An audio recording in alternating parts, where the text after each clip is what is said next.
tema? Construindo um lugar para a presença. Como eu disse, nós conversamos com alguns irmãos, ou pressionamos eles, para que eles pudessem fazer algumas perguntas que fosse dúvida relacionado ao tema. E eu quero que vocês, se podem, se estão com caderno, caneta, não sei, na Bíblia de vocês, anotem os textos, anotem as referências, anotem tudo que for falado aqui, porque eu tenho certeza que será muito profundo, muito impactante e nos ajudará muito a crescer. Amém? Vamos lá, pastor, pode falar. Graça e paz, gente. Quero chamar você para a mesa, você que está aí atrás, por favor. A gente vai mudar aqui, vamos mexer aqui um pouquinho. Vem mais para frente, senta aqui mais próximo da mesa, por favor. Está muito longe da mesa, então vem para cá, isso. Eu sei que é desafiador você sair de um lugar que você já batizou esse lugar como seu, entendeu? E como hoje vai ser mais informal, a galera daqui, William, vem pra cá, negão, chama o pessoal aí, a Nicole, principalmente a Nicole, que é do Ministério de Louvor também, aí quer ficar no cantinho ali, vem mais pra cá, por favor, pode vir, isso, tem pessoas que conseguiram mudar uma cadeira, já é uma vitória, né? Mudaram uma cadeira já, uma posição, né? Já é uma vitória, mas a gente não sabe por quê, irmãos. Acontece que as pessoas têm medo de ficar sentado nesses bancos aqui, ó. Esses bancos podem sentar, tá bom, gente?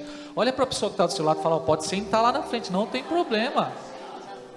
A gente percebeu isso principalmente nas filmagens. Nossa, as pessoas têm receio de sentar aqui na frente. Eu não sei se é a questão do som alto, eu não sei se é a questão daquele texto bíblico que diz que a gente tem que tomar cuidado, não sentar na primeira cadeira se não for convidado.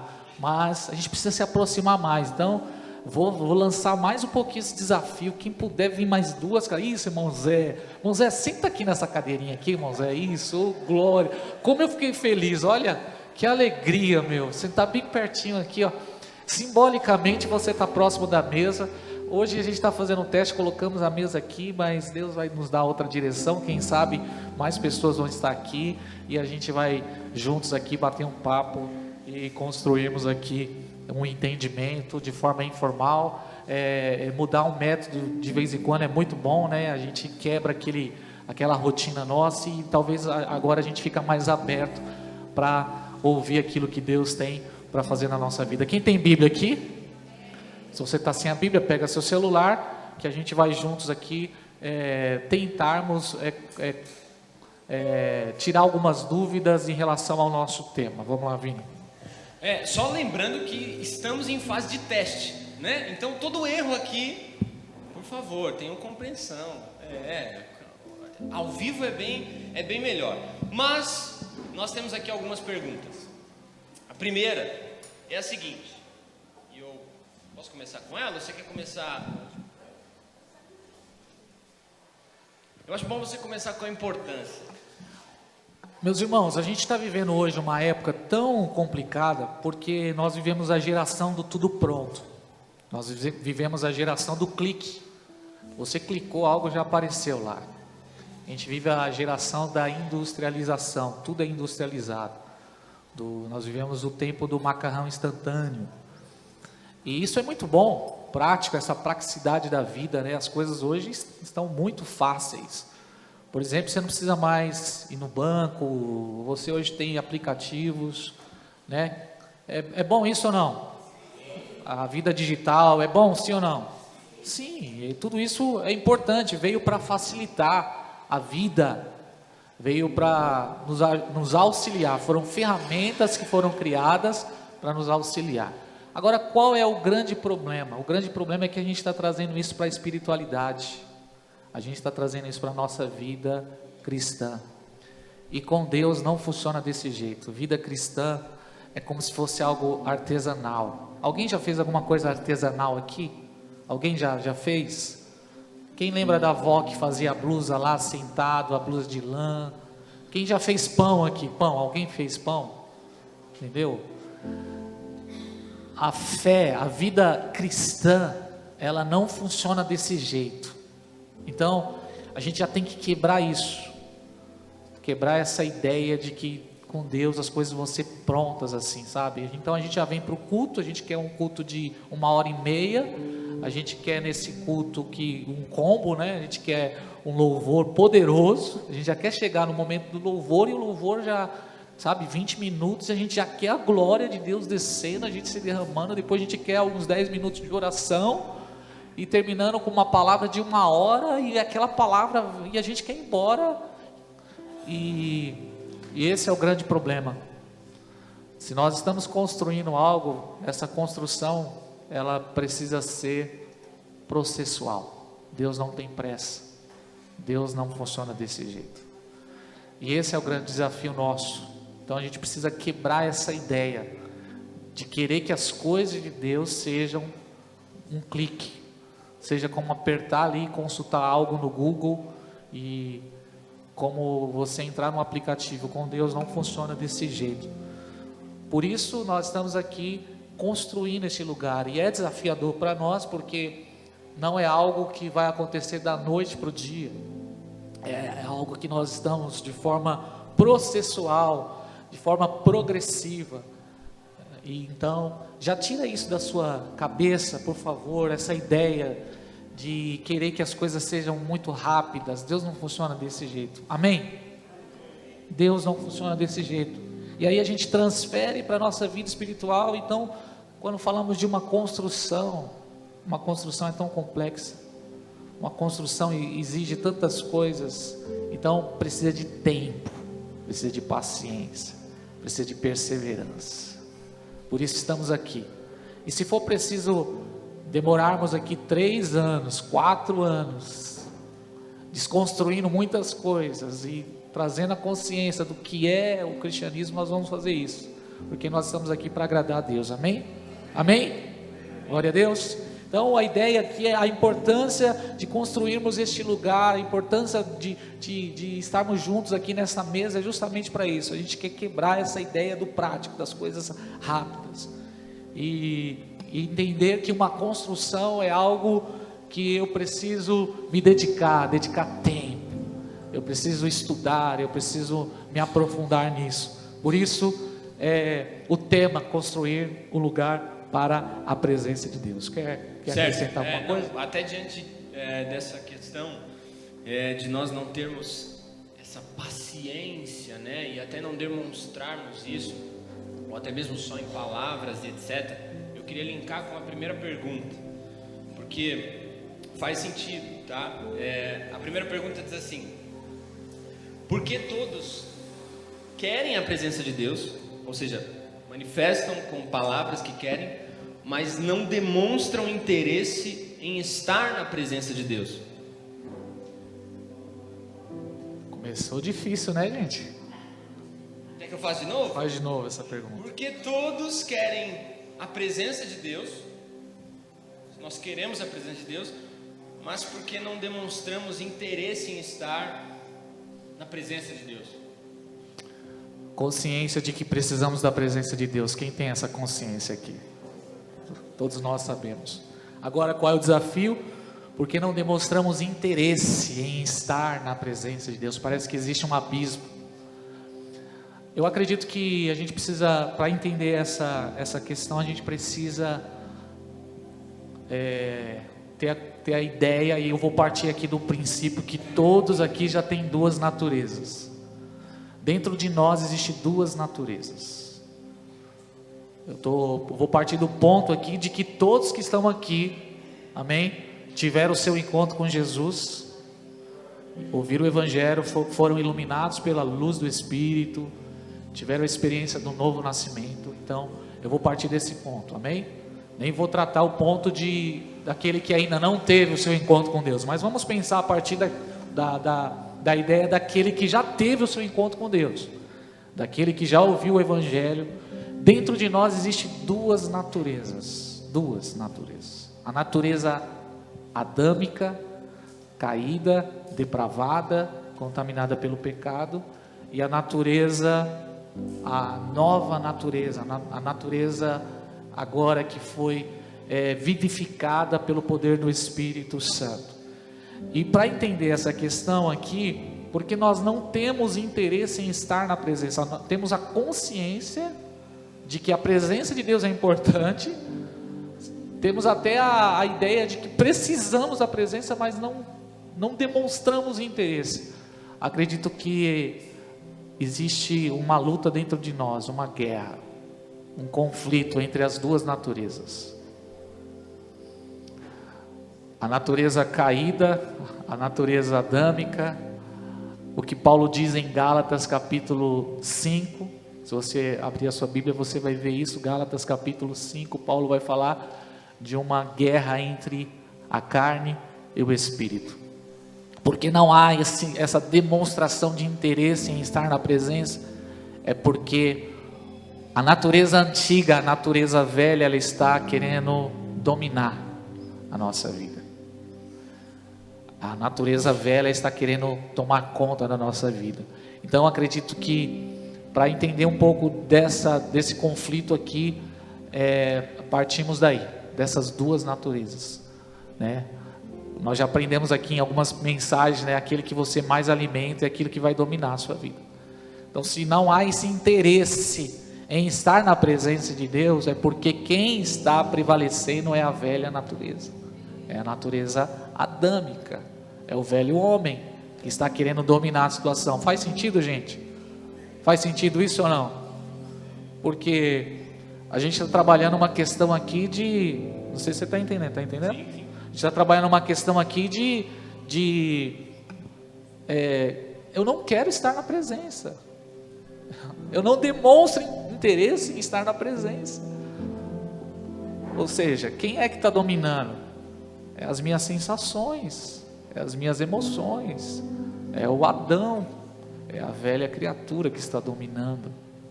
Então, acredito que é importante entendermos essa guerra que existe dentro de nós. Para você estar aqui hoje, sentado na igreja, quinta-feira à noite, você teve que vencer muitos desafios, e principalmente nos nossos dias.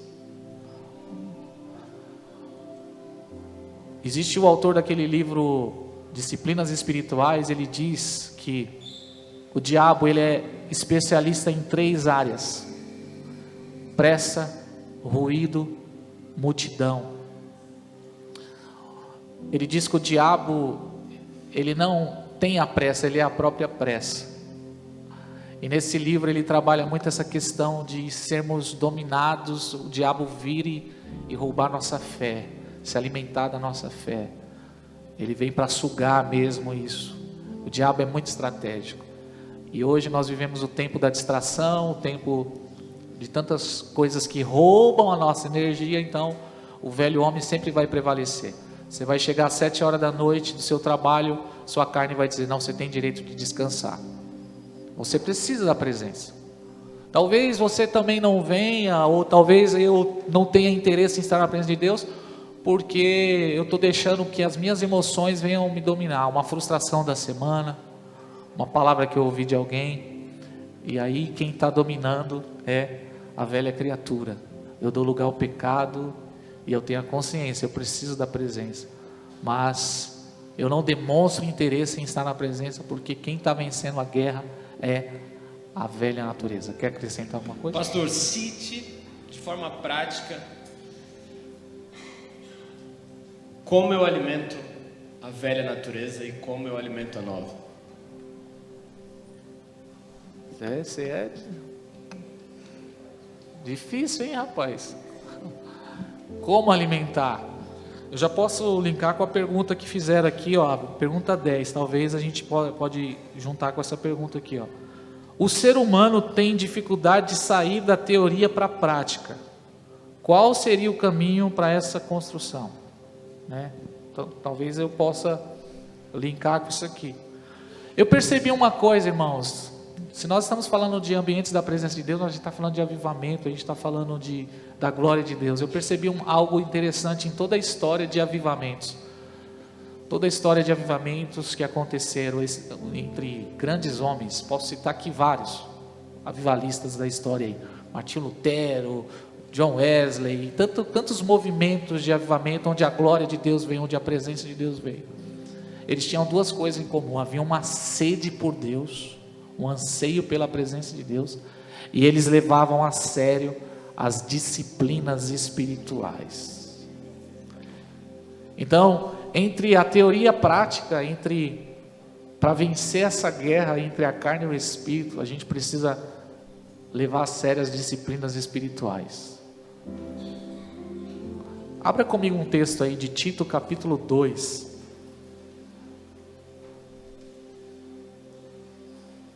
Tito capítulo 2, verso 11.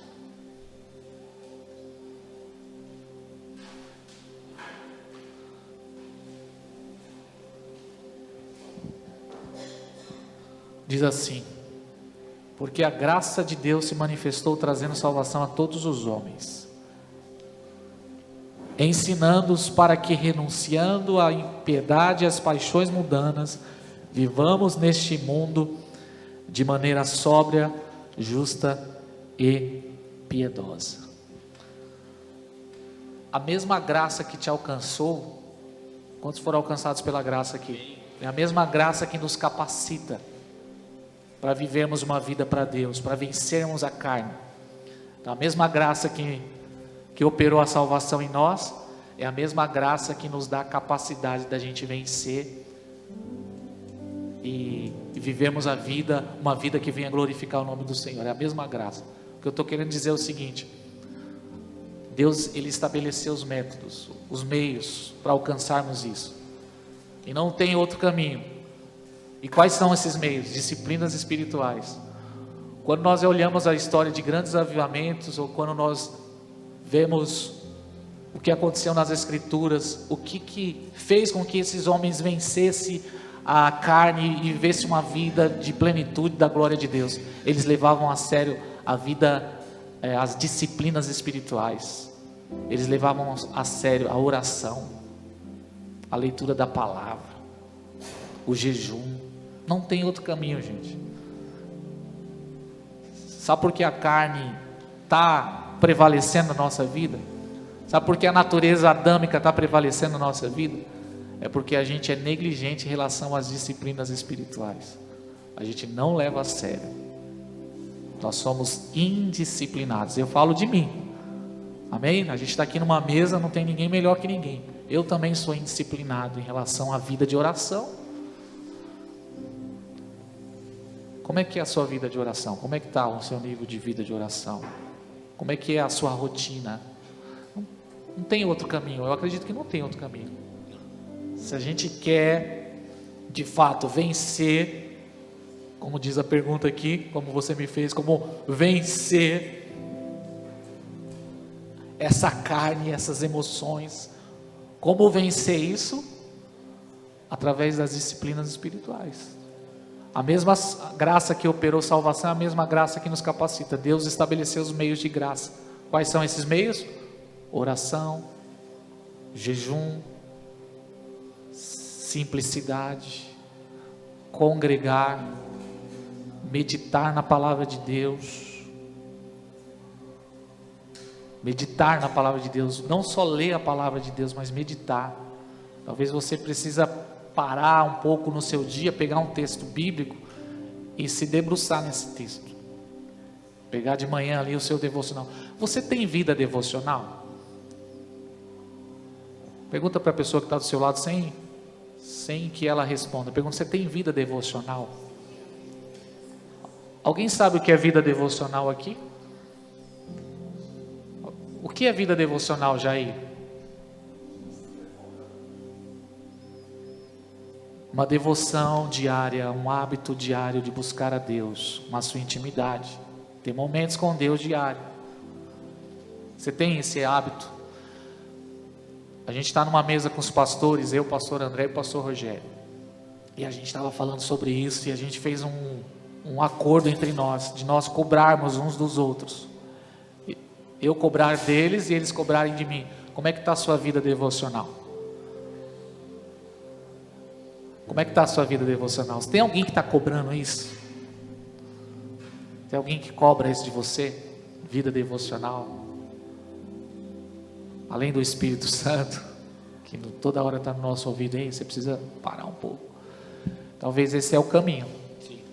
Eu só quero fazer um link com a palavra a qual foi ministrada na semana retrasada. Deus ele fala a Moisés que teria o desejo e gostaria de habitar no meio do povo. Só que ele está falando claramente ali dos utensílios de todo o santuário que era para que ele construísse. Mas ele vai dar 3 advertências para esse cara.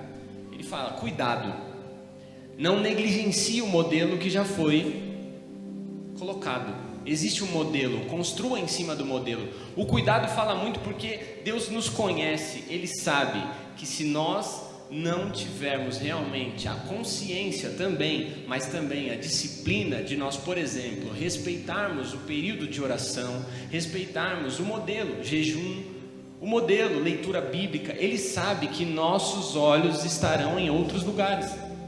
E se não estivermos com os nossos olhos nesses lugares, certamente a velha natureza será fortalecida, porque nós não estaremos nos alimentando. Então Deus já nos deixou o modelo. Então isso, eu só queria acrescentar com isso porque é muito importante. Não é uma ideia humana a oração, não é uma ideia humana o jejum. Deus, Ele nos deu por graça, bondade e misericórdia para que tivéssemos relacionamento com Ele. Amém? Vocês entendem isso? Isso é muito precioso para nós. Então eu acho que diante dessa pergunta, se quiser acrescentar, quero ler um texto bíblico. Abra sua Bíblia aí, 1 Timóteo capítulo 4, verso 7.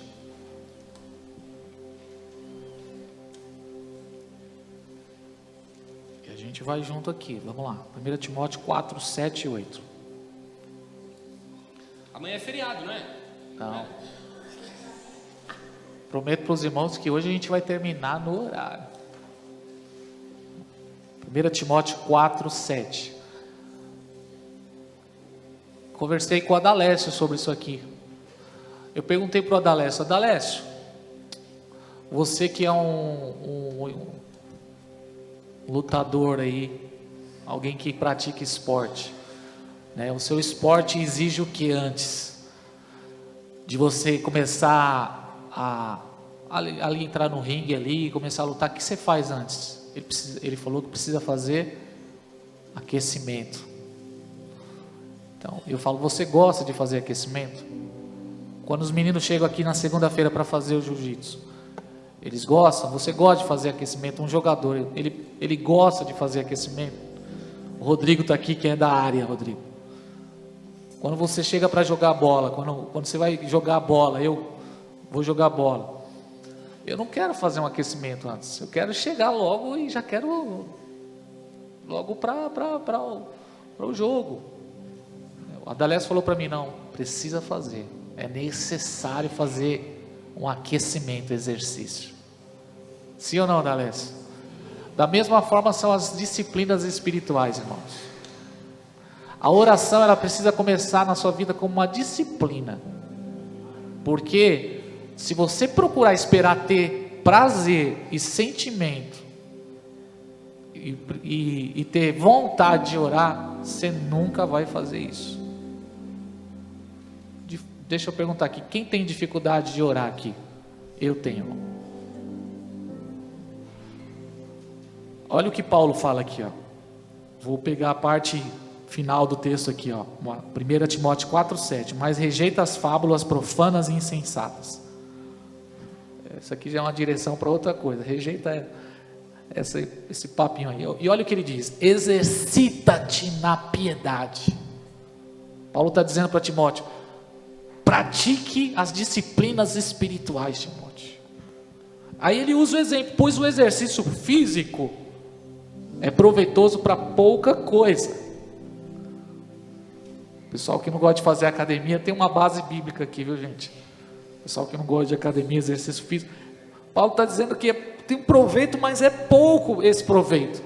Mas ele diz: mas a piedade é proveitosa para tudo, visto que tem a promessa da vida presente e da vida futura. Então, trazendo aqui para esse ponto, eu quero trabalhar aqui, talvez esse aqui seja um ponto crucial para a gente. A gente vai trabalhar na prática. Eu e você precisamos exercitar a oração, trazer para a vida, aquecimento para a nossa vida.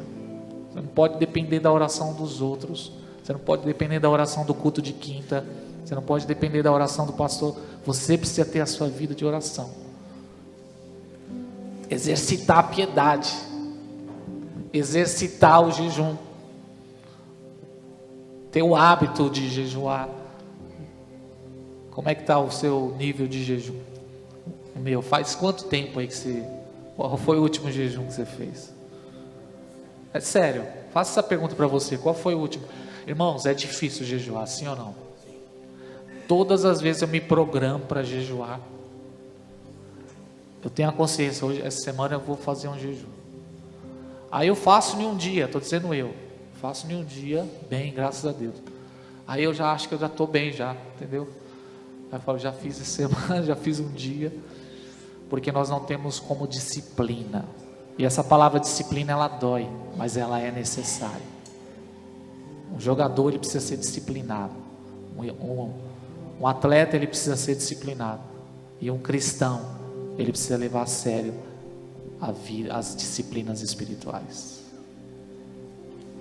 É isso. Então essa resposta aqui, ela casa muito com a primeira pergunta, que fala do interesse, muito, fala também desse caminho, né? Do que seria esse caminho para essa construção, no sentido de prática mesmo, e aí trazendo jejum, trazendo a oração. Então tudo isso é muito importante. De maneira ainda mais prática, separemos todos nós momentos de oração, de jejum, estipule um horário do dia, qualquer horário do seu dia, que você possa realmente se deleitar na palavra, ouvir a voz de Deus, e assim eu tenho certeza que essa pergunta, número 1, o interesse, ele será exposto, ele será visto, justamente porque nós estamos sendo alimentados por Deus, estamos nos alimentando dele, amém? Deu para entender até aqui? Deu, né? Eu tenho certeza. E aí aqui eu quero também já seguir na segunda pergunta, porque ela é muito boa. A gente até conversou com a pessoa antes aqui, porque fala assim, ó, a palavra de Deus, ela diz que o próprio Deus habita no meio dos louvores. E ela também diz que ele habita com o contrito e humilde de espírito, ok? Habita no meio dos louvores e habita no contrito e humilde de espírito. Existe alguma diferença entre essas habitações com a que nós estamos falando aqui nas quintas-feiras e construindo e pregando e ministrando? E aí a pessoa até mesmo nos disse, porque pensando que se Deus habita nos louvores, se nós já estamos cantando, por que construir um lugar para ele habitar se ele já está habitando? Deu para entender mais ou menos? Essa foi a pergunta, e aí a gente perguntou novamente para a pessoa, para ela dar uma ideia, e o nosso Alguém pastor... tem essa dúvida aqui também, gente, ou não? Sim? A diferença entre a presença manifesta e a onipresença de Deus. Nós ministramos muito sobre isso aqui. A presença manifesta de Deus e a onipresença de Deus.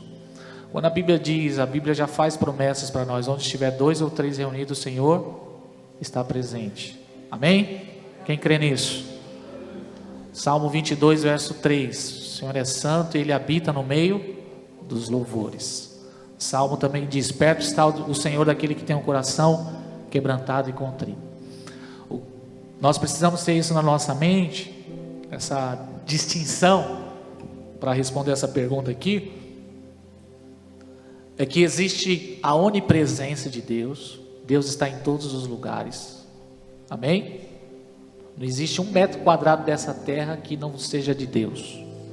O Salmo diz que o Senhor está até no inferno, Salmo 139. Ninguém pode se esconder de Deus. Ninguém pode se esconder de Deus.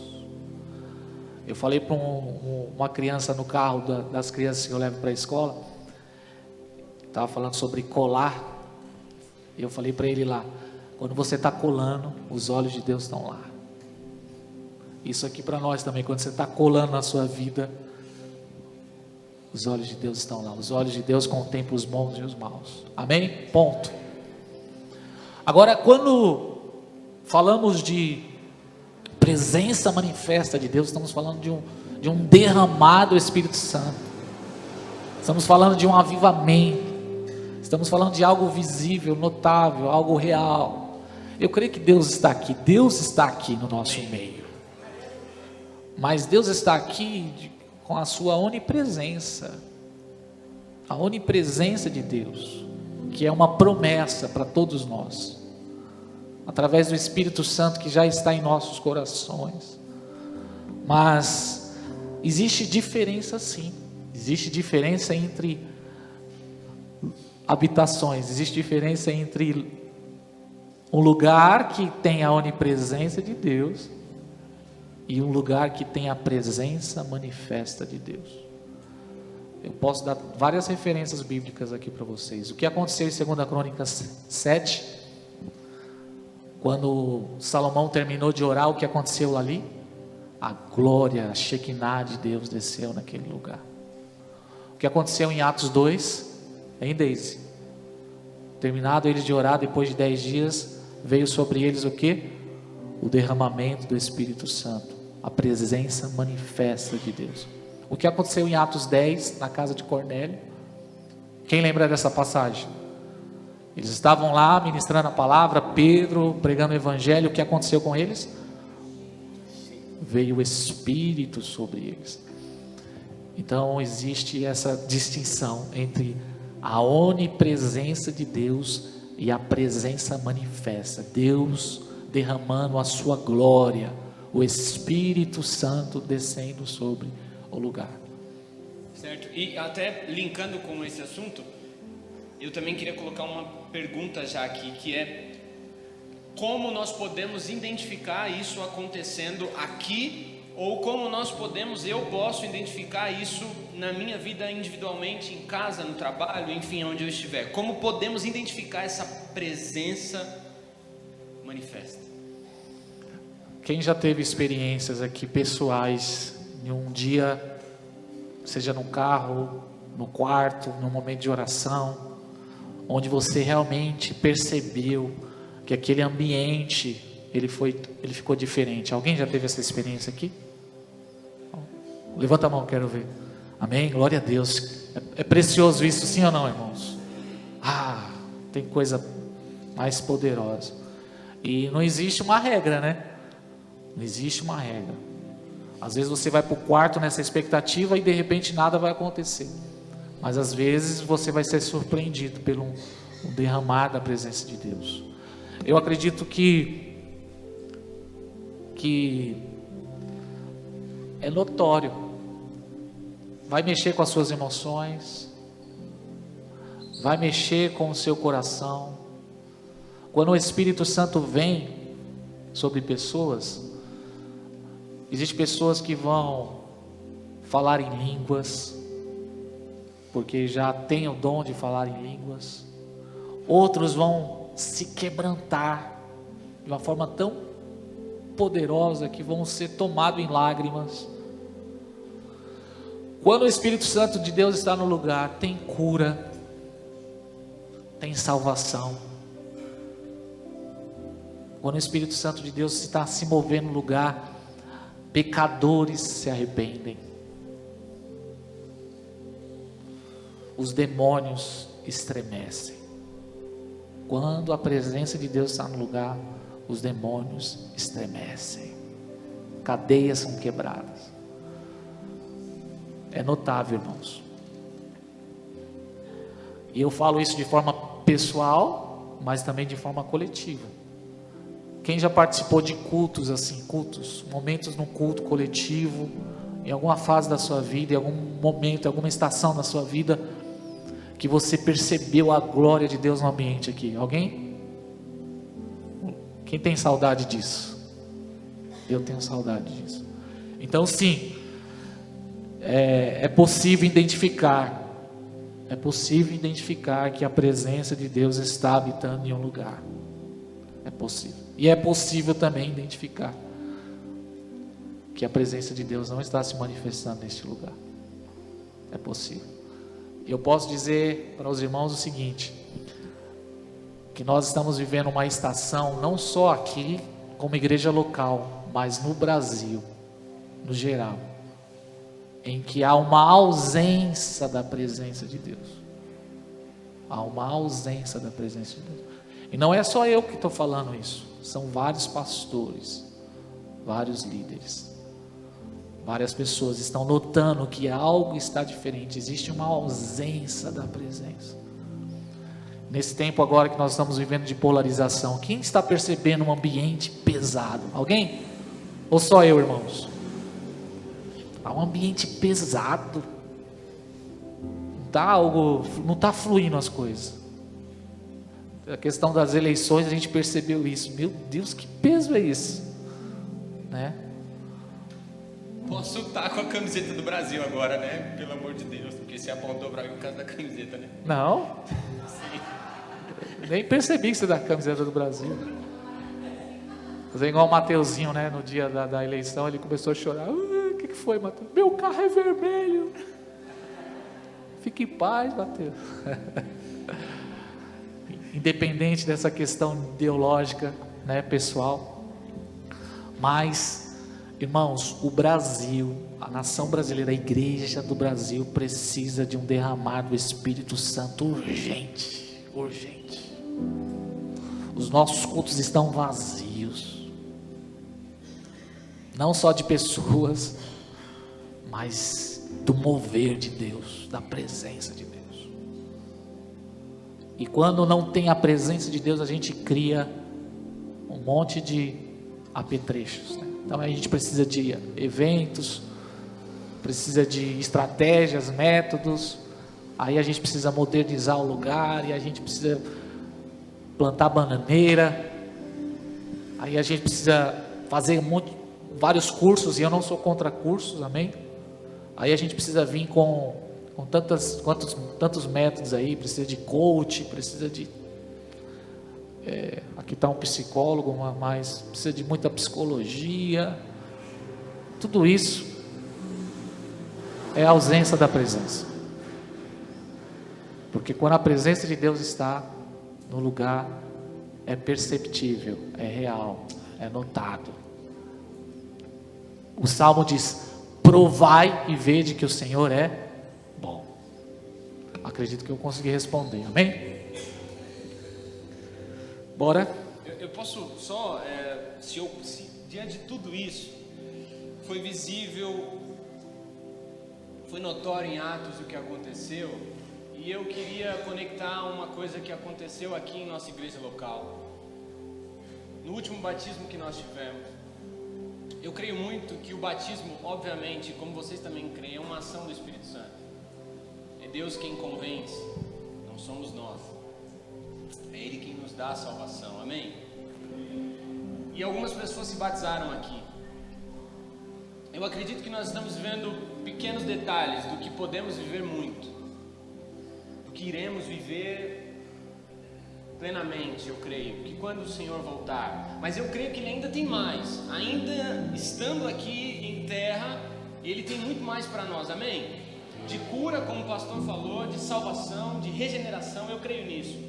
E quando o batismo terminou, uma criança chegou em mim, o Cadu, Dalinho, e ele falou assim para mim: mano, eu quero me batizar.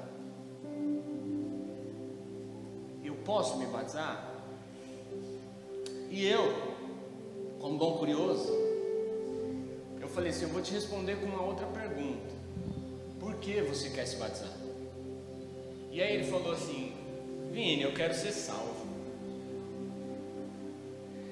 Talvez para você isso agora não faça um sentido, mas naquele momento, aquilo para mim fez tanto sentido. No que é possível sim identificarmos quando a presença atinge o lugar, quando a presença invade o lugar. A principal identificação é: houve salvação.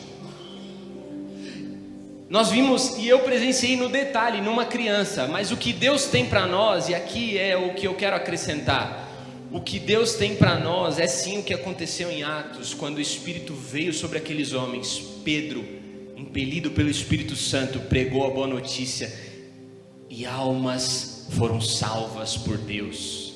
Assim como houve na boca de uma criança, eu quero ser salvo, o desejo de Deus para o nosso tempo é que uma multidão seja salva, que uma multidão seja alcançada, e nós iremos, eu creio que iremos identificar essa presença manifesta dessa forma, homens e mulheres desejando serem salvos, desejando plenamente serem regenerados pelo próprio Deus, amém? Vocês creem nisso? Eu creio que estamos vivendo pouco do que poderemos viver muito, amém. Muito, amém, glória a Deus.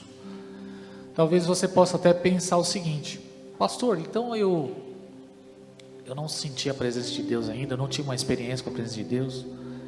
No pessoal existe o que conhecemos como presença subjetiva. Tem pessoas que estão no mesmo ambiente de culto, e essa pessoa, ela foi tocada por Deus de uma forma tão pessoal, poderosa, né?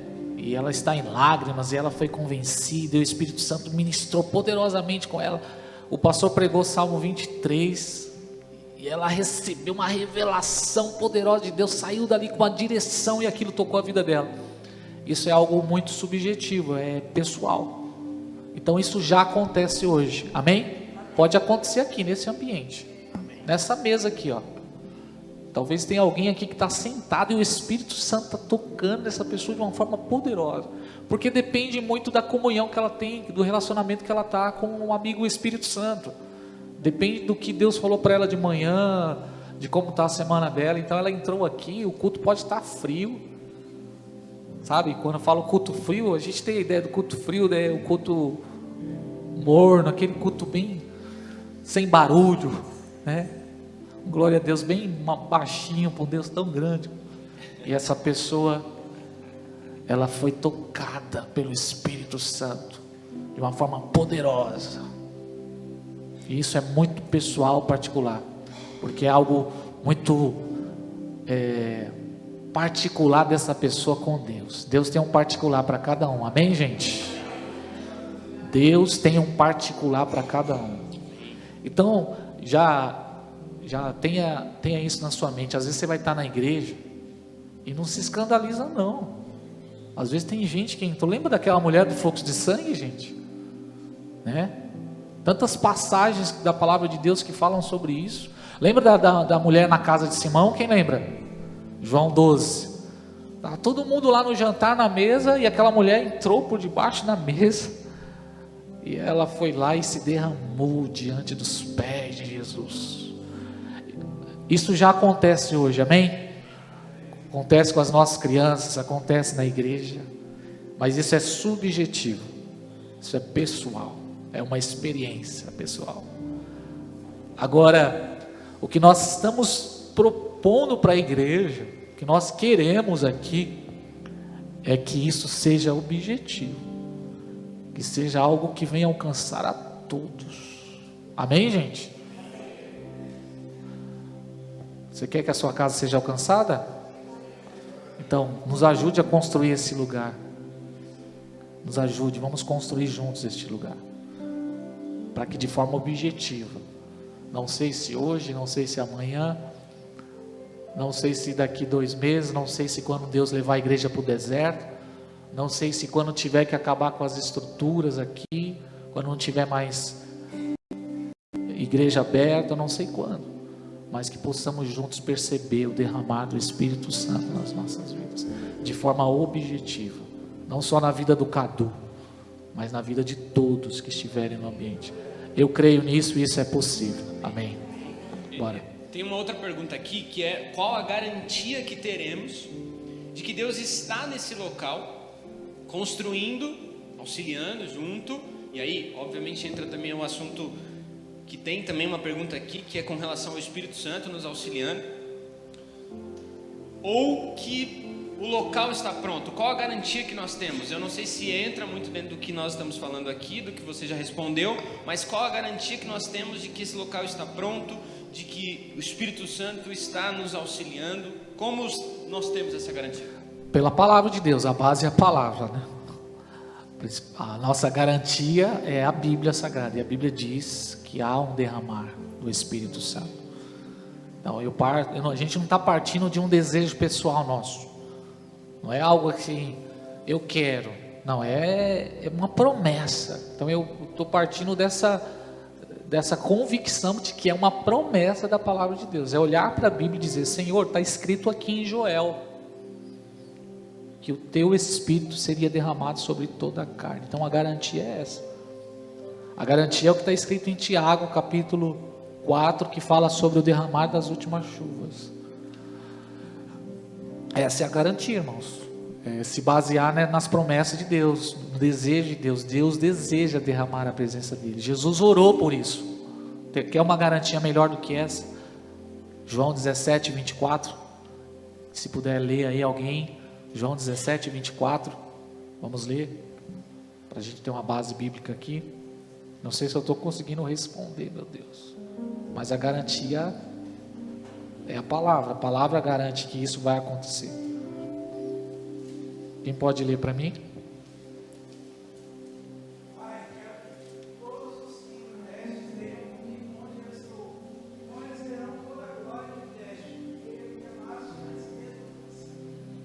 Amém?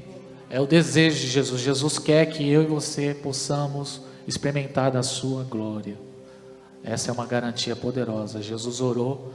E se a oração de um justo pode muito em seus efeitos, imagine a oração do justo dos justos, do próprio Deus encarnado, Jesus Cristo. Consegui responder? Amém, conseguiu. A garantia é a promessa. A promessa, palavra de Deus. Nada melhor do que a promessa daqui. E também, para entrar no assunto dos nossos dias, se não houver esse derramamento do Espírito, se não houver esse derramamento do Espírito, ninguém que está aqui nessa sala vai suportar a pressão dos últimos dias. Então, se não houver um derramamento do Espírito Santo nas nossas vidas, ninguém que está aqui nessa sala, ninguém, a começar de mim, vai suportar a pressão dos últimos dias. A Bíblia fala de um mistério. Paulo diz um mistério da impiedade. João diz o espírito do anticristo, um sistema regido por Satanás, que vai vir como um caminhão desgovernado sobre tudo que se chama Deus, tudo que pertence a Deus. Se não tivermos uma capacitação do Espírito Santo, ninguém vai suportar a perseguição. Pensa comigo agora, você que está aqui. Se chegarem na sua casa hoje lá, baterem na porta da sua casa, um homem vestido com uma farda militar, um papel na mão, uma intimação de um governo, dizendo para você: ó, nós identificamos que você é um cristão. Nós identificamos que você faz parte da resistência, e você está indo contra as leis do governo, contra as leis. Se essa autoridade chegasse hoje na sua casa e disse: e aí, o que você me diz? Você quer continuar resistindo, ou você vai ceder ao sistema? Qual seria a sua atitude? Aí você fazia a pergunta: o que eu vou perder com isso? Em primeiro lugar, perde a internet, perde o acesso às suas contas, aquele dinheiro que você tem no banco. Só estou dando alguns exemplos aqui. Você seria capaz de dizer? E se fosse mais longe e dissesse para você o seguinte: se você disser que não, vai para a fila da morte, vai para uma cadeira de elétrica, uma câmara de gás, uma prisão perpétua, e aí? qual seria a sua atitude? Pensa com você, pensa nisso, você mesmo. Você seria capaz? Porque hoje a gente está cedendo pecados pequenininhos. A gente não consegue vir para a igreja num culto de semana. Então, se não tiver esse derramamento do Espírito sobre as nossas vidas, nós não vamos suportar. Nós não vamos suportar a pressão dos últimos dias. Então, primeiro porque é uma promessa, segundo porque é uma necessidade para suportarmos até o final. O que vai acontecer nos próximos anos, segundo as profecias da palavra de Deus. Se você quer mais informações sobre isso, Mateus 24, Marcos 13, Lucas 21, leia o sermão profético de Jesus escatológico sobre o fim dos tempos, e aí você vai entender o que vai acontecer segundo as profecias bíblicas. Então a maior necessidade dos nossos dias é o Espírito Santo. É o Espírito Santo. E como esse Espírito atua na construção dos nossos dias? Como é a sua atuação? E quem é esse Espírito Santo? Responde aí. Quero saber de ti. O Espírito Santo, ele tem as suas formas de atuar na nossa vida. Primeiro pela palavra de Deus. O Espírito Santo atua na nossa vida nos convencendo do pecado, da justiça e do juízo. O Espírito Santo não é uma energia, o Espírito Santo é uma pessoa. O Espírito Santo é o próprio Deus. Quando falamos de um derramar da presença manifesta, estamos falando do próprio Deus vindo sobre as nossas vidas. Aquele que criou os céus e a terra, que tem controle de todas as coisas, vindo morar dentro de nós. O Espírito Santo nos enchendo, nos convencendo, o Espírito Santo nos guiando. O Espírito Santo é o próprio Deus. Quando falamos do derramar da presença de Deus, da presença manifesta de Deus sobre nós, estamos falando do próprio Deus ao nosso meio. Amém? Não sei se eu consegui responder. Sim. Difícil essas perguntas, meu Deus. Não é difícil para você, cara. Nós estamos caminhando para o final, amém? Para a sua alegria no Espírito. Meus irmãos, essa pergunta ela é muito importante, tratando do assunto do Espírito Santo. Foi até uma pergunta que a Thaís, ela fez questão de enfatizar bastante, né? Tanto ela quanto o Lucas, porque é uma necessidade dos nossos dias. Quantos enxergam isso? Vocês enxergam que é uma necessidade? O Espírito Santo agindo em nossas vidas. Então, ela colocou para nós aqui como esse Espírito atua na construção de um lugar para a presença, como ele atua, quem é esse Espírito. Então, é uma necessidade. O Espírito Santo é o nosso consolador. Quantos aqui precisam de consolo? Quando nós desejamos ser consolados, talvez o marido ou a mulher, o casal, um consola o outro. Um amigo, talvez, diante de situações difíceis. Mas essas pessoas podem falhar umas com as outras. Mas a nossa maior necessidade é de um consolador que não falha, de um consolador que é fiel, que nunca falhará conosco. Talvez você entrou aqui hoje, talvez você precise ouvir só isso.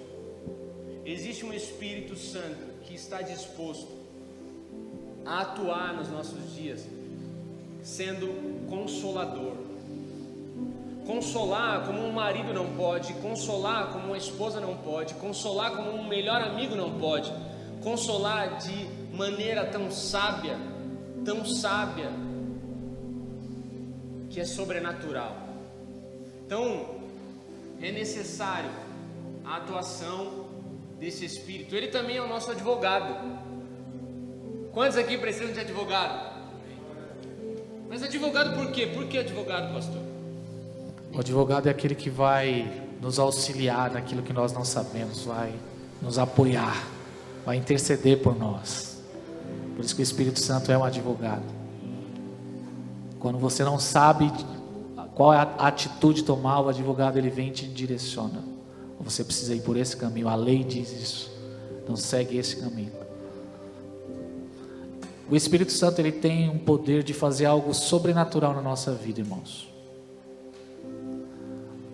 Não só remendar a nossa vida, mas transformar a nossa vida. Transformar a nossa vida.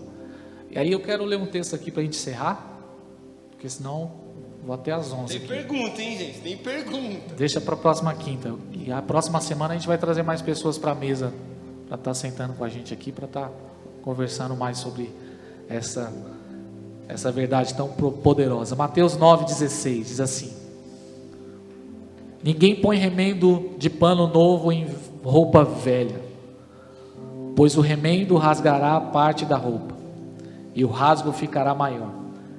Não se põe vinho novo em recipiente de couro velho, do contrário se rompe, derrama-se o vinho, e o recipiente se perde. Mas põe-se vinho novo em recipiente de couro novo, e assim ambos se conservam. A proposta aqui para nós, irmãos, a proposta de Deus para a sua vida é fazer com que você seja um recipiente novo. Jesus está usando aqui uma história, uma parábola. O odre ele é uma espécie de uma garrafa térmica que era usada antigamente. E ele também era usado para fermentar o vinho. Se colocasse um vinho novo para ser fermentado sobre um odre velho, um recipiente velho, esse recipiente ia estourar. Não ia suportar a fermentação. Ele ia inchar ao ponto de não aguentar, então ia estourar.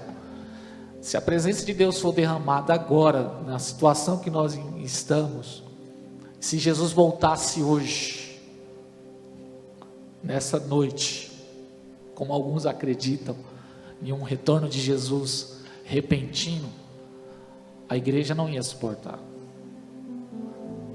O que Deus quer fazer conosco agora, nos últimos dias, é nos transformar em odres novos. Então, o Espírito Santo, ele vai agir dessa forma em nossas vidas. Construir esse lugar para a presença de Deus vir, porque Deus não vem em qualquer lugar. Deus não vem em pessoas de qualquer jeito. Deus não vem em uma igreja que não o deseja. Deus não vem em um lugar onde não tem oração. Deus não vai vir em um lugar onde tem divisão. Deus não vai vir em um lugar onde as pessoas não o querem. Deus não vai vir em um lugar onde não tem pregação da palavra, onde não tem arrependimento, onde não tem santificação. Deus não vem habitar onde não tem louvor, onde não tem quebrantamento. Se Ele vir nessa situação, o odre não aguenta, a pessoa não suporta. Então é necessário primeiro preparar o odre para receber o vinho novo. E eu quero dizer para mim, eu quero dizer para você e digo para mim também, eu preciso ser um odre novo. Eu preciso ser um odre novo. Se eu não tiver essa convicção dentro de mim, irmãos, eu posso estar aqui, a gente pode estar aqui toda quinta-feira e não vai acontecer nada. A gente pode servir a Deus, vir para os cultos, viver nossa vida religiosa no automático, vir para os eventos da igreja e nada vai acontecer. Se eu não tiver a consciência de que eu preciso ser um odre novo, eu preciso ser um recipiente para a presença de Deus vir sobre a minha vida. Quantos querem isso? Amém? Vamos encerrar? Amém. Feche seus olhos aí, vamos orar. Glória a Deus. Pai, muito obrigado por essa noite. Muito obrigado por esse tempo, por essa mesa, Senhor. Obrigado, Senhor, porque tratamos aqui de alguns assuntos.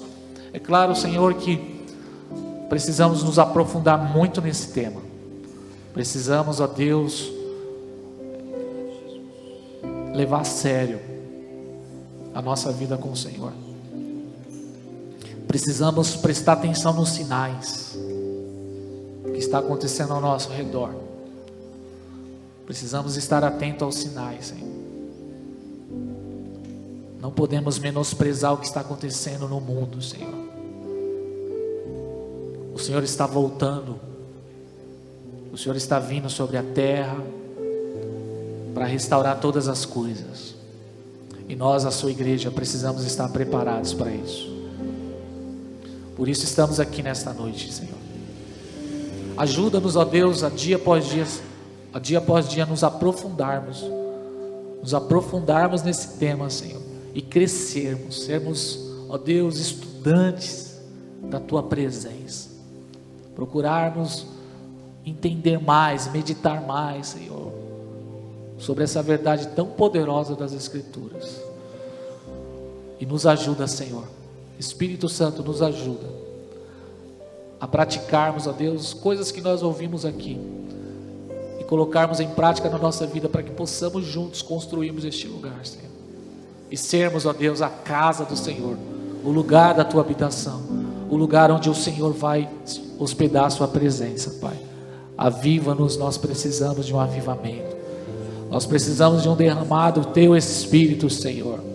Nós queremos ser este lugar, Senhor, onde a Sua presença será derramada, Pai, para nos preparar para o poderoso e glorioso dia, o retorno do Senhor Jesus Cristo, onde plenamente iremos desfrutar da Sua presença manifesta, onde a Sua glória encherá os céus e a terra, onde nós viveremos e reinaremos com o Senhor de eternidade a eternidade, para todos sempre. Amém, Senhor. Amém. Glória a Deus. Amém. Glória a Deus. Pode ficar de pé e dar um abraço nessa pessoa que está do seu lado aí.